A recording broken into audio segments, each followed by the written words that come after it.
Welcome, everybody, to episode 35 of the Cover 2 presented by Tigervision.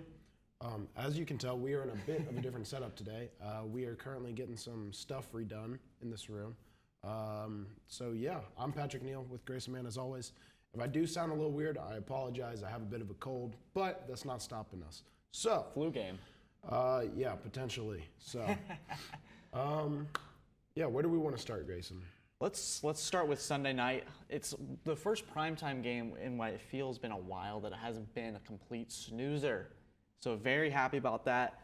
We got to talk about, when talking about the Chiefs, we got to talk about Patrick Mahomes. That guy, there are a few words to describe his play. I think the play to Clyde Edwards-Helaire, which you'll see on the picture in the slideshow, it's ridiculous. I mean, he could have ran that in himself, but he just decided to put a little magic on it and tossed it over to him for a touchdown, which nearly saved my fantasy team, but wasn't enough.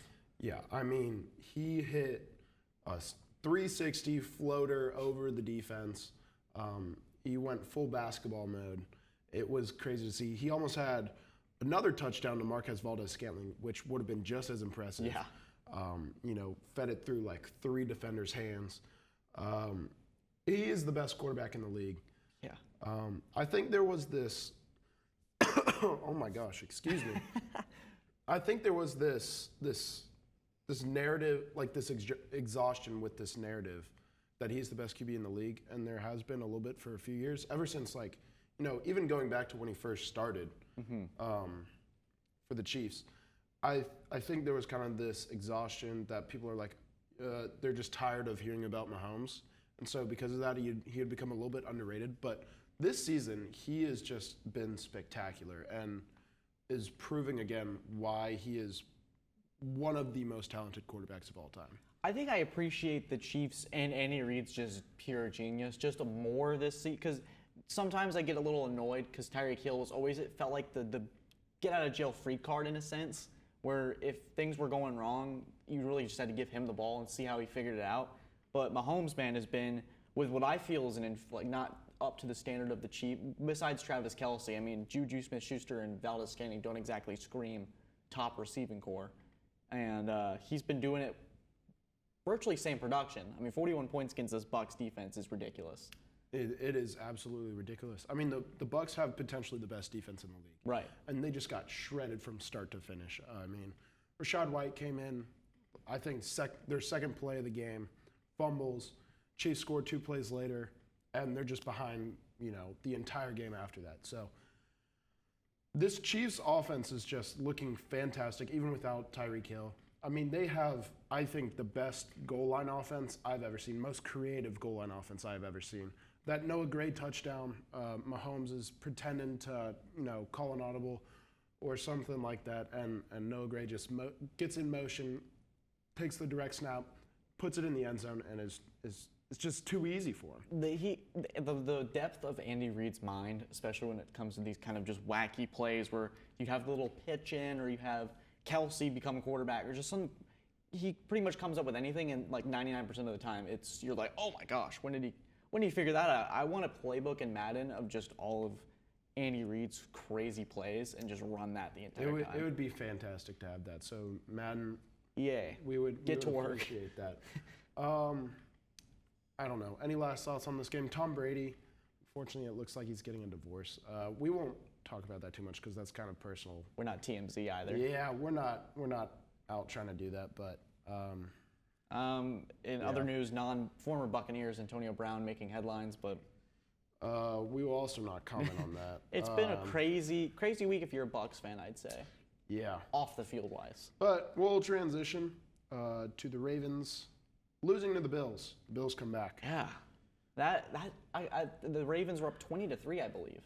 And I personally thought, okay, it's in the bag. But I should have known, I should have learned from last weekend when Baltimore, or 2 weeks ago, when a certain Tua Tagovailoa just destroys this Ravens defense. And it wasn't as fantastic as the Dolphins comeback, but the Bills still exposed a lot of the Ravens' problems, which is just, I think, coaching in big ways. Harbaugh has made some really questionable decisions. I mean, going for it, and he likes to play to win, but going for it when you have the most automatic kicker, regardless of distance, it feels like you got to take your points, especially in the weather too. Yeah. But, I was disappointed with Baltimore. Baltimore, this is the second time it's happened to them, like you said, with them blowing a big lead. Yeah, we talked about last week how the Bills rely pretty much solely on Josh Allen. The Ravens are the same way. Excuse me. Oh my gosh. Flu game, I said, guys. They rely solely on Lamar Jackson, and it is just, like Josh Allen, Lamar Jackson is a great person to rely on, but you're gonna have games like this where if Lamar isn't perfect, it just is a big issue. Yeah, I think for the Ravens and what the Bills are going to learn too is that sometimes the quarterback's not going to play like the MVP candidate, and you got to mix it up. I was watching the Ravens-Patriots game with one of my buddies who's a big-time Ravens fan. The entire game, he's like, why haven't we run the ball with someone other than Lamar Jackson? They were successful because New England's defense got shredded by Lamar, but there's going to be games where defenses are going to hone in on Jackson, and they got to use guys like Dobbins, Gus Edwards, even use guys like their fullback, who's an absolute tank. They've got weapons. It just feels like they're not really willing to use them as much. Yeah, oh my gosh, this is driving me crazy. Excuse me. I'm sorry about that. But, they don't have Rashad Bateman. He's not going very well. It's just this team is solely reliant on Lamar Jackson. Yeah, I got you. Get your water back. This is what the hardships of the cold. This is going to go down in the history books for Patrick. We're going to let him take a second here while Patrick takes a second, I just want to quickly dive into kind of just what the Ravens' problem is right here. I think it's their secondary. I think a lot of people thought, okay, when the Ravens get healthy, they're going to be one of the best teams in the AFC. And it kind of hasn't really been that way, and I kind of want to evolve on a point. Has there been a clear, besides Kansas City, has there been a clear team in the AFC, or is it as stacked as we initially believed? Because there's a lot of teams that, like Denver, who we had big expectations for, they aren't looking very good. The Colts, we have big expectations for them. They're not looking very good. Cincinnati, who won the Super Bowl, they started slow. Maybe Miami, you can say, but now Tua's out, and we don't know for how long. The Bills have had their struggles. It feels like it's not as clear cut as we believed. Yeah, I would agree with that. The AFC, like we thought before in the preseason, before the season, we thought they were going to be so much better than the NFC, and albeit they still are a better conference, I think. Absolutely. Overall. But there are a few teams that have kind of escalated themselves a little bit in the NFC, like the Eagles. Like even the Vikings have been all right. Yep. I think, like you said, this AFC, especially the AFC West, I think has just kind of been a little bit. They've almost crumbled under the hype. It feels like. Yeah, I would say something like that. But the AFC still has plenty of good teams. Absolutely. Bills, Ravens. Everybody's going to have their struggles during the season, but there's still plenty of good teams. Yeah, and I think when we transition here about two teams that have generated a lot of hype, especially this week, is the Eagles and the Jaguars. And the weather certainly was a factor in this game. Trevor Lawrence, 5 turnovers. Not a weather guy. I was listening to a podcast and they checked his 2018 stats in the ACC Championship against Pitt when it was about similar things, 50% completion percentage. Granted, Clemson was such a good team back there that they could just give it to ETN and just watch things happen. Trevor wasn't bad by any means, but it was just something to point out as not really a guy that's been in big bad weather games in his career. So it's something he's gonna have to adjust to. For sure. The Jaguars could have done the same thing and just given the ball to ETN, but they didn't really want to do that. They wanted to give it to Jamal Agnew instead. So Jamal Agnew. The Jaguars, like the Ravens, they were up early in this game, but kind of fell flat as the game wore on. Trevor had, like you said, 5 turnovers, 4 of them being fumbles. I think this is kind of just, you kind of have to chalk this game up to the weather. Yeah. And it being a bit of a fluke. The Jaguars are still good, but maybe they showed some people that, maybe they're a good team, but hold the brakes maybe just a little bit. Yeah. I think us included. I still think that they'll win the AFC South, just based on what we've seen from everybody else. But they're good, but they're not the Eagles. This was pretty much what the Eagles were like last year. Is they were a team on the rise and ascending, and we had to kind of pump the brakes a couple times. But the Eagles, man, 4-0, last team standing undefeated. Didn't think that was going to happen. Yeah, but they look really, really good. They were a team that this is a team that's engineered to play in a game like this, where it's just a torrential downpour. They can run the ball in so many different ways. So very impressed with them. Jaguars, they didn't get pummeled, so it's just like there's things to take away from it. But yeah, that's 4-0 Eagles, 2-2 Jaguars. Didn't think that would be the case 4 games into the season. It was a solid game as well. Absolutely. All right, how about we move on to we'll go Dolphins Bengals. We'll throw it back to Thursday a little bit. We'll quickly touch on this one. Yeah, Because I think there's kind of like a main point we got to touch on. What hasn't been said about this game, to be honest with you? Tua Tagovailoa, that hit was scary. That was bad. Fortunately, he seems to be doing all right. They did fire his doctor, so Probably as they should have. probably as they should have. I'm not gonna be I don't want to be the people that sit on the show and just start barking like controversy or conspiracy theories. But my personal spin on it was I was shocked when he stepped on the field on Thursday. I was under the impression he wasn't playing, based on maybe I should have known better with him playing in the second half against Buffalo. But when somebody stumbles like that, it just felt like not really what you should do with your franchise guy, just throwing him out there like he's just a body. But thank goodness he's okay. Yeah, thankfully he was able to fly back with the team that Thursday night. But yeah, that should be an immediate red flag when Tua is, getting up and stumbling like that. And, I think a lot of people made jokes about it, but when he got hit again against Cincinnati, a lot of people were, quick to like, whoa, this is super serious. The NFL and the NFLPA are looking into it. Mm-hmm. And, it definitely should have been, I think, handled a lot differently than it was. Yeah, and I think it's going to continue there's an evolving history with concussions in the NFL, and I think this is another chapter in it, and just how the process is handled. I mean, we could talk about just this situation in an entire episode, but we obviously don't have enough time. Yeah. But on the flip side of that, Cincinnati's getting their groove back. It feels like Joe Burrow stated, guys, it's early, and we still are on our end. We're trying to gel and figure things out. He didn't even play in the preseason. So there's a whole learning curve for him with this new line. So T. Higgins continues to prove that he probably would be a wide receiver 1 on 90% of these teams. The embarrassment of riches. So for Cincy, I think, given what's happened in the AFC North, the Browns are struggling without Deshaun. The Steelers are a mess. And the Baltimore Ravens can't hold a lead if you gave it to them and you paid them to do it, which they are. But it looks good for Cincinnati right now after a disastrous start.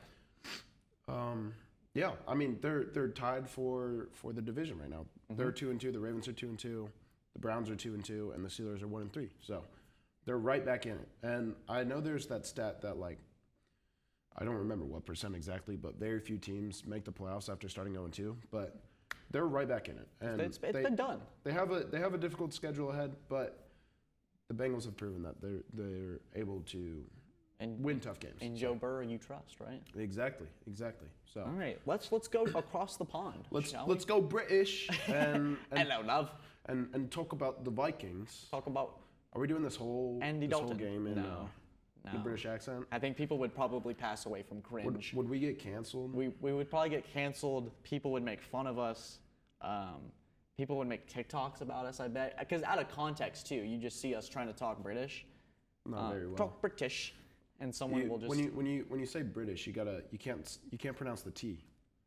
Oh, you're British. right. British. Yeah. Anyways, have you seen that this is completely off topic. There's that family of TikTok singers, and they just sing these like really cringy Stranger Things songs or whatever. I'm not sure if I've seen those videos. Good. Don't look it up. It's just you don't need that in your life, man. But yeah, it was a proper show across the pond. All right, that's it. The Red Rifle almost provides for the Saints. Andy Dalton. Maybe if they had played in Ireland, they would have won. Yeah, because he's probably got some Irish descent there, the Dalton name. But Justin Jefferson finds his groove like the Bengals. Chris Olave. My pick is looking good. He is doing very, very well. He has over 200 more air yards than the next receiver. So he is one with somewhere around 660, 670 air yards. Tyreek Hill is second with somewhere around 400.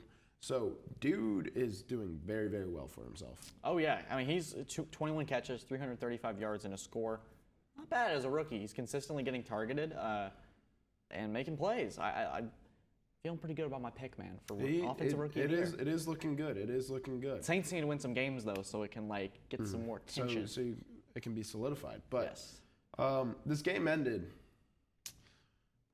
on a double doink. Don't tell Bears fans. Yeah, it is tough for Will Lutz. Probably had a lot to think about heading back home. It's a long flight. Yeah. Lots to think about. Hey.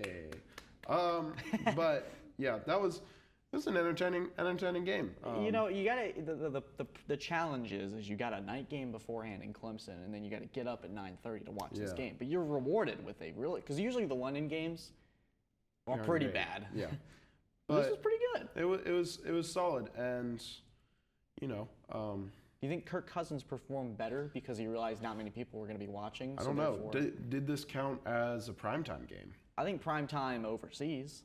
Yeah. So primetime Kirk Cousins in Europe, 1-0. Yeah. Creating a narrative here at Cover 2. And I'm sure a lot of people had a lot of fantasy implications with this as well because Alvin Kamara did not play, Michael Thomas did not play, Jameis Winston did not play. And a lot of people probably forgot. I got a sad story. Oh yeah, let's hear it. So it was a long night. I got back to my apartment at 1 o'clock after being at the facility for the NC State game. Congrats to Clemson, by the way. Big win. Big win. Yeah, and you're like, man, I'm not getting up for this London game till maybe the second half. So you set your alarm for about 10:30. Mm-hmm. You get up, and you're like, okay, it's time to set my fantasy lineups. Oh, I have Alvin Kamara in how many leagues? 2. Ooh. So we ended up finishing 2. We ended up finishing 2 and 3. Okay. With two of those losses being completely avoidable. So note to self: check. Yeah. The lineups. Make sure you check your fantasy lineups this weekend. Don't we be got like another. Packers and Giants, I believe. Yeah. So be careful with that. Check those lineups. And if you have Kenny Galladay, you might as well just leave him on there because he's not going to score anyways. Yeah. But speaking of the Packers, they beat the Patriots. They did, but we feel that there are no moral victories in the NFL, but this felt like a great one right there. And I got a question to ask you, Patrick. Was this a impressive Patriots L or a bad Packers W? I mean, that's the question here. I'm really not too sure. I mean, the Patriots, they probably should have been a little bit more aggressive considering they had nothing to lose. I mean, yeah, they were kind of playing to lose at the end of the game, even though they were playing with a third string quarterback, Bailey Zappi, rookie, first game. He didn't look awful. I don't think. I thought he looked pretty good. Yeah. The intention was clear. They were going to run the football as much as they could. They did a good job of that with Damian Harris, Ron J. Stevenson. It feels like they're starting to figure it out in terms of what this offense is going to be identity-wise. Cole Strange is really coming to his own, having to deal with Cameron Hayward, Kenny Clark, and Calais Campbell 3 straight weeks. Held his own. He's looked good for the first rounder. But I felt like when it was 4th and 5, you stop. Green Bay gets the ball first in overtime, and you stop them. You get a 3 and out, and you have a chance on the 50-yard line. I feel like you got to go for it. There's no, even if you lose, you say, hey, we had no business being in this game anyways. I didn't think after Brian Hoyer went down, I said, if this was going to be a blowout before, well, shoot. Yeah, I mean, yeah, I completely agree. I think the Patriots should have been more aggressive. And I don't know if we talked about this on the show, but Mac Jones, Bailey Zappi's the next Tom Brady. Bailey Zappi. Mac Jones is the Drew similar. Bledsoe. Maybe. I don't know. But quickly, I want to touch on Aaron Rodgers' haircut. I wish we could show this on the slide because when I saw this on my computer the next day, I was crying in class. Someone was like, "What's going on?" And they just see this picture and they're like, "Yeah." Look, so if you have not seen what Aaron Rodgers' haircut looks like when he wears a hat, Google it or look at it on Twitter. There are plenty of photos. He looks like I believe the Penguin's name is Cody Maverick from Surf's Up. You know I'm trying to describe the picture to you right now, but it's the Penguins that have like the yellow The I don't know, older, he's hair, like the, feathers on the side of their head. he's like the hipster penguin. Yeah. Dude's haircut is awful. It's bad. And he's like fixing it to like make sure it like stays on both sides of his ears. I don't know. We should have pulled up a photo of this. Should have. But That's on look me, at it guys. on Twitter.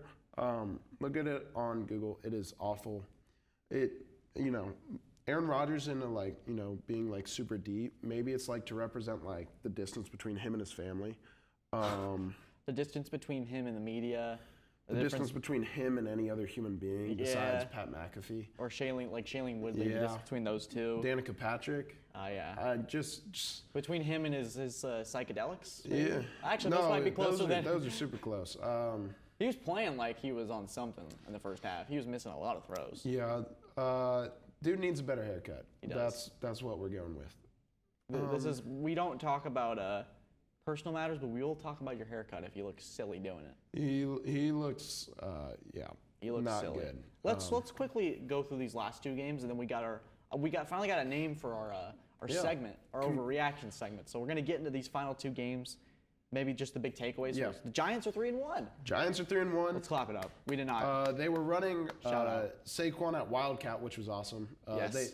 Daniel Jones got injured. Poor Tyrod Taylor came in, ran like 5 or 6 plays, got a concussion. He gets whacked, and then So they had to bring Daniel Jones back in because he had the green dot because he was calling the plays, and they would just put him out wide. he was limping would do too. nothing. He was not. He was just like. I love Saquon at QB. Keep it. I like it. I mean, who's gonna stop him when he gets that head of steam? Yeah.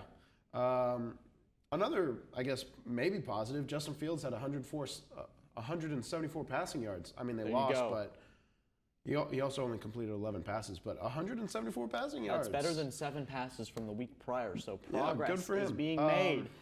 Negative. Bayless Jones, the 25-year-old rookie for Chicago, and seemingly the only help the Bears wanted to get Justin Fields this offseason. He was known as a punt return and a kick return specialist in college, and he kind of fumbled the game away, unfortunately. Yeah, well, sometimes just what you're good at is just not the case in the NFL. Yeah, but speaking of fun offenses, the Falcons. First time we've talked about them, I think, ever on this show. Probably, but They're frisky. they are a frisky team. They beat the Browns 23-20. Marcus Mariota only completed 7 passes. They ran the ball 10 straight times. Yeah. They got an agenda there. And it somehow worked. This offense somehow works, even though you're not using Kyle Pitts. For some reason. I think he had 1 pass. I don't understand it. He had something like 60. He was only on the field for something like 60% He had of 1 catch. their offensive snaps. I don't understand why you're not using your 4th overall pick, but the Falcons won, so I guess you can't really argue with it. I mean, he's Kyle Pitts. Whenever he touches the ball, he's pretty good. So I mean, it feels like a strategy, but the Browns also clearly are missing Deshaun Watson right now. Jacoby Brissett isn't bad, but it's starting that honeymoon phase where we're like, ooh, that could be something. Yeah. It's the limitations are clear within his game. I would agree, and I'm interested to see where this Falcons offense goes because can you continue to win running the ball so much and not throwing it all? Maybe we see Desmond Ridder come in at some point. Maybe. I kind of need that to happen to match my agenda of Desmond Ridder somehow winning the I offensive think the rookie of the year. Falcons need to lose more, and they're not doing that so far. We will see, but good win for the Falcons. They got Tampa Bay next week. That'll tell us a lot of whether they're frisky or they're good. Yeah. If we want to move on to our newly named segment, Grayson came up with it, so we got to give props to him. Welcome to Outkicking Our Coverage, the segment where we overreact to the NFL. Yes. If you have not been with us, we are going to give 1 positive overreaction and 1 negative. I don't like being negative, but We got to do it. we got to do it. So, first overreaction. My first positive. Actually, you want to start with negative or positive? I don't care. Let's Go ahead start and- with negative so we can end the show with positive. Okay, ones. sounds So my good. first negative overreaction is that Nathaniel Hackett. I'm going to take back my Josh McDaniels firing thing. This Nathaniel Hackett experiment has been a complete and utter disaster. It may not be an utter overreaction, but good Lord, I don't like where it's headed. It is not heading in a good direction. They're a complete mess with their $245 million quarterback. Their offense looked fine It's just there are certain situations when you watch the Broncos and they're just so poorly ran. It's even worse when they didn't have an offense to speak of, and they're 2-2 somehow. I don't know who to pick on Thursday night, to be honest with you, between the Colts and the Broncos. The Peyton Manning Bowl. Yes. But yeah, it's tough for Nathaniel Hackett. I just have in my notes Nathaniel Hackett is a disaster. I mean, head coaching is a tough job. It isn't. Not for saying I everybody. could do better. But So maybe it's just not for him. You never know. yes. They also have Javonte Williams tore his ACL, unfortunately. That's- So he'll be out. And they got the fumble Ruski and yeah. running back in Melvin Unfortunately, Gordon. Melvin Gordon is fumbling a lot as well. So Like it my isn't line. exactly looking up for the Broncos. But, I mean, Russ had an all right game. So The let Russ cook memes where it's just like a hot dog and cereal is pretty funny. yeah. Let's go to my negative overreaction. Okay. Let's, I think- like you said, end on a positive. The Steelers are going to have 2 wins by the end of November. I don't think you could. I don't think you'd be wrong here. And this you have listed in order. Yeah, so their schedule up until the end of November is Buffalo, Tampa, Miami, Philadelphia, Cincinnati, New Orleans, and Indianapolis. How many of those games do you think they'll be favored in? Maybe the New Orleans one. Indianapolis and maybe New Orleans, but I think that's the only. It depends on how they play. Indianapolis and New Orleans could get much better.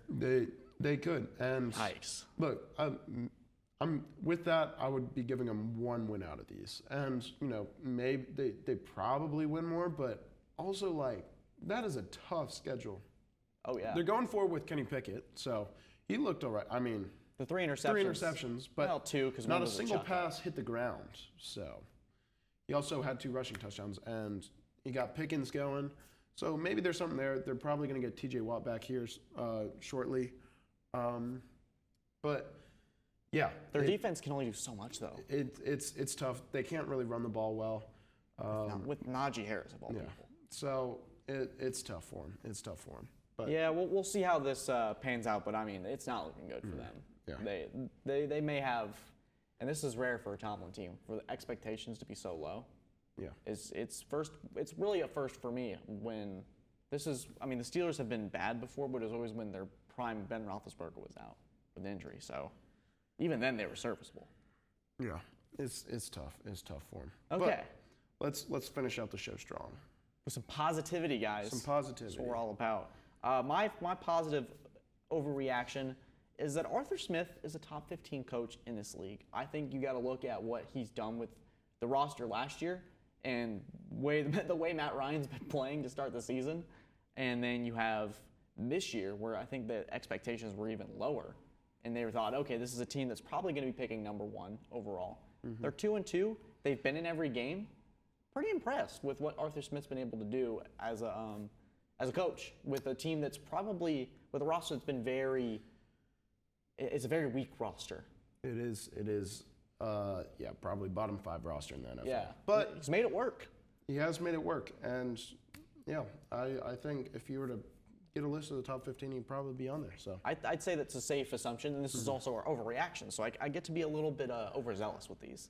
yeah, I got no issue with it. Oh yeah. But my final pick of the week, Geno Smith, MVP candidate. Ooh. Here like we you go. said, this is a reaction, so we don't have to be right about it. But It's been balling. he's in his first 4 games, 77% completion, which is first in the NFL among starting QBs. 1,037 yards, which is 10th. 6-2 touchdown to interception ratio. He's 10th in touchdowns, in passing touchdowns. And he's doing that while throwing the ball, like not just checking down. This offense looks it looks all right. I mean, they scored, 48 against the Lions, albeit the Lions have relatively no defense, but They don't. But this is, Geno Smith was not someone that I think would be leading the league in completion percentage. That's tough to do. Probably not. And he's 3rd among starting QBs in QB rating. So he probably won't be an MVP. But is it crazy to say maybe he gets a Pro Bowl nomination? Maybe. I don't That know. Seattle fan base is very. If let's say Seattle's like 4-5 and they're like in these games, Look. who's to say? Maybe. He's outperforming Russell Wilson. That's right all now. I'm saying. That's all I'm saying. Geno Smith, MVP candidate. If he keeps playing like this, I think he definitely should be one. Oh, by the yeah. end of the season. But As things project. yeah, that's pretty much going to do it for this episode of the Cover 2. Yeah, I want to thank y'all for listening in. Impromptu is how we do. Yeah, we had a freestyle a little bit to get this set together, but I want to thank Zach. Zach, as always. For providing for us, for setting this up, for as always, Zach is producing the just show. a certified boss, is what he is. Yeah, he is awesome. That's not our overreaction. We need a new segment, just the Zach appreciation segment where we compliment Zach. But I want to thank y'all for tuning in. I'm gonna go take some Dayquil. Yeah, he's probably gonna be passed out by the time this is. But yeah, I want to thank y'all again. Thank Tigervision as always, and yeah, we'll see y'all next week. Have a good one.